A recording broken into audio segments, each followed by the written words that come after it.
Bismillahirrahmanirrahim. Assalamualaikum warahmatullahi wabarakatuh.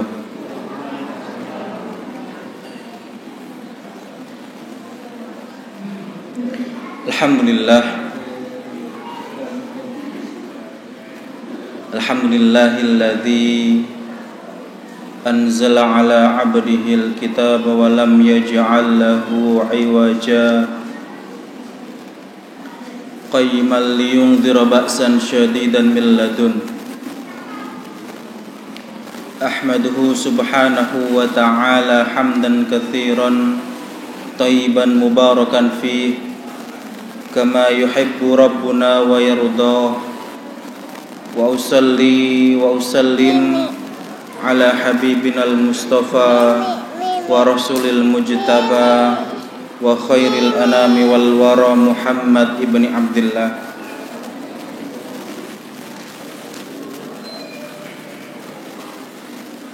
Wa qala Allah ta'ala fi kitabihil karim, a'udzu billahi minasy syaithanir rajim.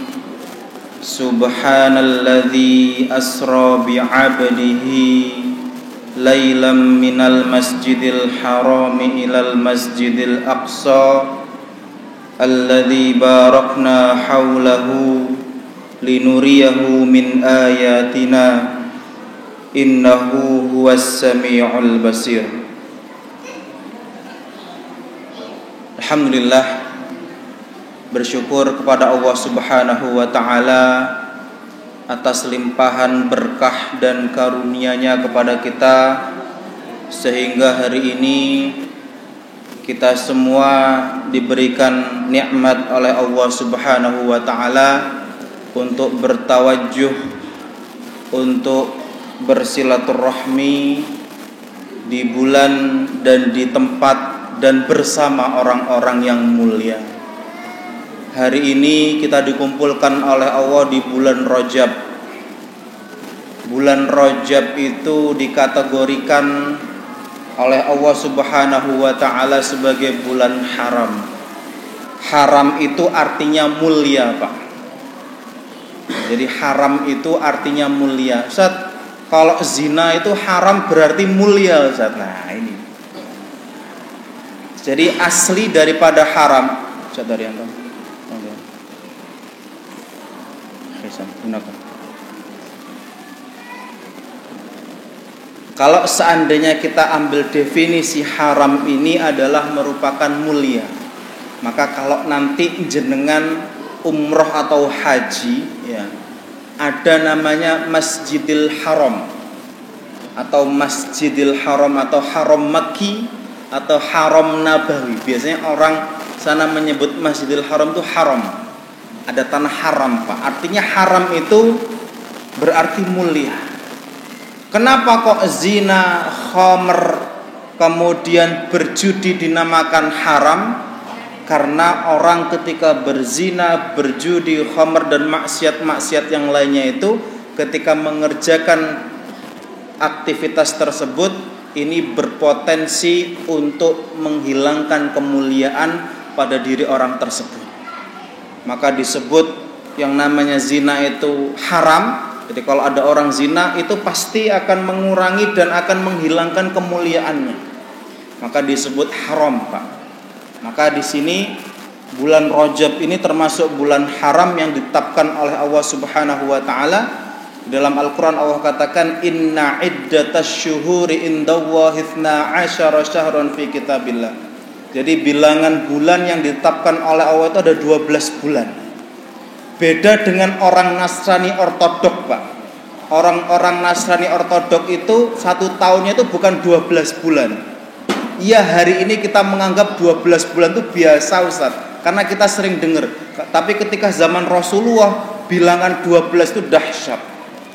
Karena orang Nasrani Ortodok itu mengatakan satu tahun itu bukan 12 tapi 10 bulan. Jadi 12 bulan bilangannya yauma khalaqas samawati wal ardo, di mana Allah ciptakan hari, Allah ciptakan langit dan bumi, minha arba'atun hurum. 4 Allah tetapkan sebagai bulan mulia. Disebutkan oleh baginda Rasulullah, Salasun mutawalliyah, 3 berturut-turut dan 1 tidak berturut-turut. Pertama itu Dzulqa'dah, yang kedua Dzulhijjah, yang ketiga Muharram, dan yang keempat Rajabun Mudhar. Rajab itu dia Rajabnya kaum Mudhar, karena kaum Mudhar itu adalah kaum yang memuliakan secara berlebihan di bulan Rajab ini. Maka hari ini kita berada di bulan Rajab ini, Pak. Maka para ulama mengatakan karena Allah muliakan bulan ini, maka kita berkewajiban muliakan bulan ini juga. Dengan apa? Dengan kita memperbanyak ibadah. Dan para ulama mengatakan barang siapa yang beribadah di bulan Rajab itu, Allah akan lipat gandakan kebaikannya. Semoga majelis kita yang kita hadiri, kita niatkan karena Allah dari rumah kita mancal, kita jalan kaki, kita naik sepeda motor dan lain sebagainya, semoga kita ikhlas lillahi ta'ala dan Allah jadikan kehadiran kita di tempat ini sebagai ibadah yang terbaik yang akan kita bawa di akhirat nanti. Amin amin ya rabbal alamin. Alhamdulillah Allah kumpulkan kita di tempat mulia, rumah dari rumah Allah ini. Kata baginda Rasulullah, asyraful buq'ati fi hadhil ardi baitun min buyutillah. Sebaik-baik tempat di muka bumi ini adalah masjid, Pak. Jadi kalau orang kumpulnya di masjid, senengannya di masjid, insya Allah bagian daripada kemuliaan yang Allah berikan daripada rumah Allah. Dan hari ini kita dikumpulkan bersama orang-orang mulia. Sinten jenengan niki. Loh kok bisa saya bilang jenengan niki orang mulia? Maka yang bilang bukan saya, yang bilang baginda Rasulullah. Apa kata baginda Rasulullah? Beliau mengatakan, may yuridillahu bihi khairan yufaqihu fiddin. Barang siapa seorang hamba itu sedang dikehendaki kebaikan, dikarepi kebaikan oleh Allah Subhanahu wa taala, maka dia dimudahkan jalannya untuk bertafaqquh fiddin, untuk mendalami ilmu agama. Dan jenengan hari ini, Pak, dinobatkan sebagai orang yang dikarepi kebaikan.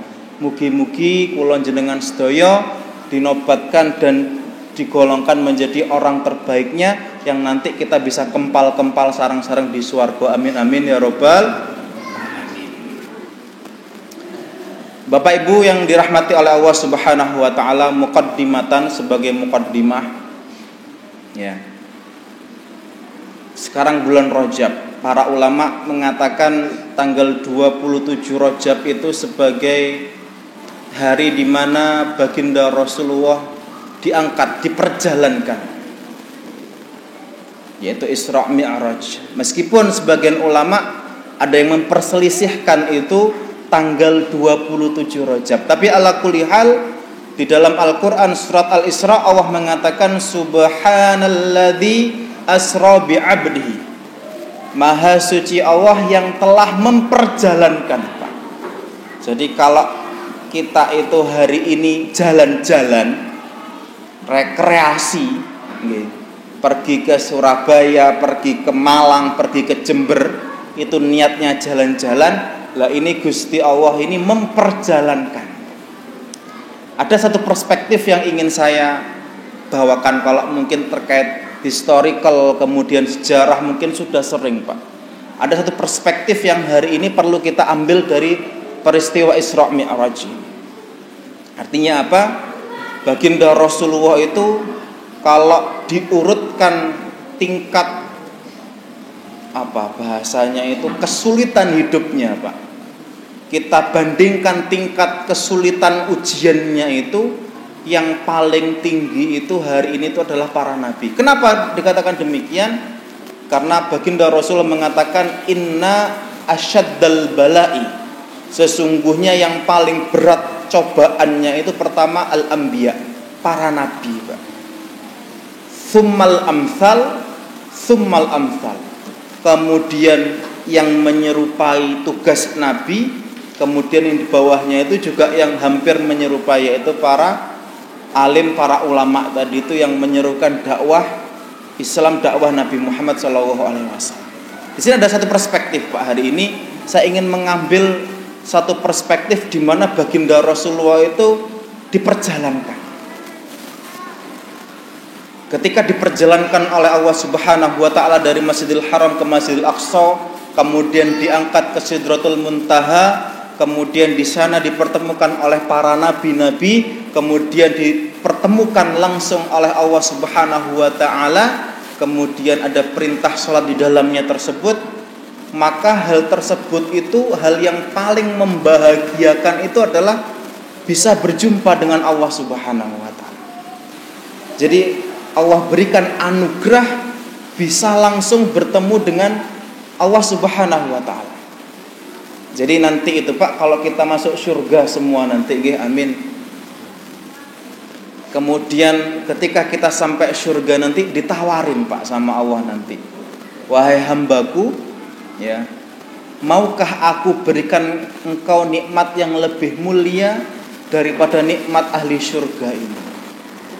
Kemudian kita ketika itu menjawab Pak, ya, menjawab dengan jawaban, ya Allah, kula niki sampun puas, sampun boten kirang-kirang atas nikmat jenengan yang jenengan berikan kepada saya hari ini. Badhe jenengan paringi nikmat napa malih kula. Padahal ahli surga ini pun luar biasa nikmatnya Pak. Bagi kita ini menghayal Pak, ya, menghayal tapi pengen Pak, ya. Kayak syair Abu Nawas, ilahi las tulil firdausi ahala, wahai hambaku, aku ini bukan ahli surga, ya, wala aqwa alan naril jahimi, tapi engkau lek mlebu neraka aku yang ndak kuat, kan angel Pak. Jadi merasa ndak pantas dadi ahli surga, tapi lek dilebokno neraka nggih boten kiat Pak. Nah ini cara merayunya Abu Nawas dalam syairnya itu. Fahabli taubata waghfir dunubi, maka anugerahkan kepadaku taubat dan ampunan kepadaku, supaya apa? Supaya saya bisa itu masuk surga Pak. Artinya apa? Hari ini kita itu menghayal Pak. Menghayal itu bukan menghayal yang tidak mungkin, kita pengen. Hari ini Pak, kalau seandainya kita itu tidak pernah berhayal menjadi ahli surga, padahal Allah sudah menggambarkan rugi Pak kita. Ya. Jadi menghayal itu artinya bukan berarti ndak iro, ya kita juga ndak mau jadi ahli neraka, tapi kita berharap, ya, kita berharap kepada Allah, mugi-mugi kula jenengan sedaya niki dados ahli surga. Maka nanti ketika kita sudah di surga Pak, enten bidadari jajar-jajar nggih, minum-minuman yang nikmat, makan napa mawon itu luar biasa Pak nikmatnya, ditawani kali Gusti Allah. Awakmu gelem ora tak kei nikmat sing luwih enak daripada ini. Lho ya Rabb, niki pun cekap pun enake pun lebih-lebih. Badhe jenengan paringi napa malih iku? Kemudian Allah menjawab, nikmat yang paling luar biasa bagi ahli surga itu adalah apa? Melihat wajahnya Allah Subhanahu wa taala. Itu nikmat luar biasa. Dan itu dahsyat. Ahli surga diberikan kenikmatan bisa melihat Rabb semesta alam, itu dahsyat. Maka kita berharap Pak, ya Allah, semoga kita ini bisa nanti diperkenankan untuk melihat Rabb kita semua, Rabb semesta alam. Amin amin ya rabbal alamin. Niki baginda Rasulullah niki ketika Isra Mi'raj pun diparingi nikmat yang demikian Pak, untuk meneguhkan hati beliau. Tetapi tahukah kita, sebelum diparingi atau diperjalankan oleh Allah dengan perjalanan yang luar biasa ini, apa yang dialami oleh baginda Rasulullah? Beliau itu Masya Allah, ketika lagi capek-capeknya Pak, atau lagi, kalau bahasa anak muda ini, lagi capek-capeknya, lagi betul-betul down-downnya, ketika itu istrinya wafat, Khadijah, yang betul-betul membackup secara lahir batin, harta jiwa raga itu sedo meninggal. Kemudian paman beliau Ali bin Abi Thalib yang menjadi tameng daripada orang-orang kafir Quraisy meninggal. Kemudian beliau berharap hijrah ke Taif untuk mendapatkan perlindungan karena kaumnya di kota Mekah itu tidak bisa memberikan keamanan dan tidak bisa memberikan kebaikan untuk beliau. Harapannya dapat keamanan di Taif, pembelaan, tapi malah mendapatkan siksaan dan mendapatkan cacian melebihi dari kaumnya di kota Mekah. Sampai dilempar kotoran, dan yang melempar bukan orang Taifnya, Pak, pembantu dan budaknya orang Taif lah. Kurang ajar apa orang Taif. Jadi orang Taif itu tidak sudi melempar, yang disuruh itu budaknya, yang disuruh pembantunya, disuruh untuk melempar kotoran, disuruh untuk melempar batu, termasuk disuruh mencaci maki Kanjeng Rasulullah. Wes bahasane mboten kiat, Pak. Maka hari ini, Pak, hari ini siapapun kita hari ini tidak mungkin tidak punya cobaan, tidak mungkin tidak punya musibah. Hari ini pasti kita semua itu diuji oleh Allah. Apalagi hari ini kita istiqomah dalam dakwah, hari ini kita istiqomah dalam kebaikan, kita istiqomah dalam amalan-amalan soleh, Pak. Tidak mungkin tidak punya ujian. Jadi kalau hari ini tidak punya ujian, Pak, ya, berarti dipertanyakan. Karena semakin hamba itu diberikan ujian, berarti semakin dinaikkan kadar derajat imannya di hadapan Allah. Jadi hari ini siapapun kita yang dapat ujian, Pak, kita bersabar. Karena tidak mungkin orang itu tidak diberikan ujian. Pasti semua orang itu diberikan ujian. Ada yang diberikan ujian finansialnya, mohon maaf. Ada yang hari ini diberikan ujian keturunannya, Pak. Mungkin dia tidak punya anak, atau bahkan dia punya anak-anaknya kena narkoba, dia punya anak-anaknya kena minum-minuman keras. Hari ini diuji anak, atau bahkan diuji keluarganya, atau kalau nggak diuji keluarganya, diuji pasangannya. Ada pasangannya selingkuh hari ini dan lain sebagainya. Atau kalau nggak diuji seperti itu, Pak, diuji dengan masyarakat. Itu ada seperti itu, Pak. Maka hari ini siapapun kita yang diberikan ujian oleh Allah, dan yang hadir di tempat ini, saya yakin antum dan jenengan semua ini orang yang dikehendaki kebaikan. Maka bersabar. Karena ketika baginda Rasulullah mendapatkan cacian di Taif itu, Pak, ini sudah kayaknya, karena ketika Rasul itu pernah menyampaikan masa yang paling sulit itu ketika di Taif, Pak. Jadi ibarat kata sudah tidak tahu lagi harus seperti apa. Kemudian akhirnya Allah Subhanahu wa taala berikan anugerah berupa Isra Mi'raj. Dan ketika di Isra Mi'raj itu juga enggak percaya, Pak. Loh, nabimu wis mulai gendeng. Orang-orang kafir Quraisy sudah demikian. Oh, nabimu itu wis mulai tidak sehat. Apa? Perjalanan dari kota Mekah ke Masjidil Aqsa itu kok cuma semalam? Tidak mungkin. Wong biasanya seminggu 2 minggu, kok cuma semalam? Ini sudah mulai tidak waras. Orang-orang kafir Quraisy mengatakan demikian. Apalagi naik ke Sidratul Muntaha, tambah wis koyo wis wayahe Muhammad iki wis, kalau bahasa sekarang itu sudah mulai harus istirahat sudah. Seperti itu kan. Tapi di situ ada Abu Bakar As-Siddiq. Beliau mengatakan kalau seandainya Nabi Muhammad itu cerita terkait Isra Mi'raj lebih daripada ini, aku niscaya percaya kepada baginda Rasul. Saking percayanya kali Kanjeng Rasul. Jadi kalau cerita lebih daripada ini, kata Abu Bakar, saya lebih percaya. Bahkan sahabat ketika itu ada sebagian yang nggak percaya, Pak. Kenapa? Karena nggak masuk logika. Nggak masuk logika, Pak. Akhirnya menerimanya itu dengan iman. Oh, ini adalah iman, bukan logika. Maka Islam itu nggak semuanya dilogikakan, tapi perlu dengan iman. Maka hari ini, Pak, ya, salah satu hikmah daripada Isra Mi'raj itu adalah bagaimana kesabaran. Kesabaran istiqomah atas kebaikan-kebaikan yang diperintahkan oleh Allah itu dibalas tuntas oleh Allah Subhanahu wa taala. Wa tilkal ayyamu nudawiluha bainan nas.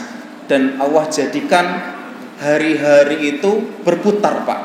ibarat roda. Ya, kadang roda itu di atas, nanti di bawah. Dunia itu ya seperti ini, kadang bahagia, kadang sedih. Kadang orang itu kaya, kadang orang miskin. Kadang orang itu senyum, kadang orang itu sedih. Seperti itu. Dan itu dunia. Ya, maka Allah Subhanahu wa taala rumus dunia itu ya hanya seperti itu. Wa tilkal ayyamu dawilu baina. Jadi Allah jadikan dunia itu seperti roda. Ya, makanya hari ini siapapun kita yang mungkin lagi di bawah, tidak usah khawatir. Nanti apalagi kalau nanti nggak di akhirat, nanti kita akan di atas. Kalau hari kita di atas, jangan sombong. Nanti kita akan di bawah suatu saat. Nah, inilah dunia, Pak. Karena dunia ini tempatnya seperti itu. Tempatnya berjuang, tempatnya susah. Dan Imam Ahmad mengatakan, kapan itu istirahat? Karena ketika itu melihat Imam Ahmad itu tidak pernah istirahat, Pak. Capek ngajar sana ngajar sini, pulang jam 12 tidak langsung tidur, dia buka bukunya untuk persiapan ngajar besok pagi. Jam 1 tidur, jam 2 lagi bangun. Cuma 1 jam per hari. Capek, Pak. Yang ngelihat tuh capek. Kemudian ditanya, kapan istirahatnya jenengan Imam Ahmad? Mata ar-roha.